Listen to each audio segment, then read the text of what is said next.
പാചകം ചെയ്യുന്നത് ഇഷ്ടമുള്ള ആൾക്കാരായിരിക്കുമല്ലോ നമ്മളെല്ലാവരും. എനിക്ക് ഭയങ്കര ഇഷ്ടമാണ് കേട്ടോ. ഞാനത് ആസ്വദിച്ച് തന്നെയാണ് ചെയ്യുന്നത്. കൂടെ എനിക്കിഷ്ടമുള്ള പാട്ടും കേൾക്കും.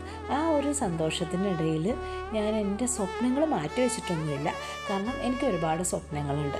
ആ സ്വപ്നങ്ങളെ നേടിയെടുക്കാൻ വേണ്ടിയിട്ട് ഞാൻ അതിനു വേണ്ടി പരിശ്രമിക്കുന്നതുമുണ്ട്. അങ്ങനെ പരിശ്രമിക്കുന്നത് എങ്ങനെയാണെന്ന് നിങ്ങൾക്കറിയണം. ഇതുപോലെ വീട്ടിലിരുന്ന് എനിക്കുള്ള ഒഴിവ് സമയങ്ങൾ ഞാൻ വളരെയധികം ആസ്വദിച്ച് ഞാൻ എൻ്റെ സ്വപ്നങ്ങളെ നേടിയെടുക്കാൻ ശ്രമിക്കുന്നുണ്ട്. അത് എങ്ങനെയാണ് എന്നറിയാൻ നിങ്ങൾക്ക് ആഗ്രഹമുണ്ട് എന്നുണ്ടെങ്കിൽ നിങ്ങളെനിക്ക് മെസ്സേജ് അയയ്ക്കുക. നമ്മുടെ സ്വപ്നങ്ങളൊക്കെ നമുക്കല്ലേ അറിയുള്ളൂ. നിങ്ങളുടെ സ്വപ്നങ്ങളും നിങ്ങൾക്ക് നേടിയെടുക്കാൻ ഞാൻ നിങ്ങളെ സഹായിക്കാം. നിങ്ങൾ റെഡിയല്ലേ? ഞാൻ റെഡിയാണ്. എത്രയും പെട്ടെന്ന് മെസ്സേജ് അയച്ചോളൂ. പാചകം ചെയ്യുന്നത് ഇഷ്ടമുള്ള ആൾക്കാരായിരിക്കുമല്ലോ നമ്മളെല്ലാവരും.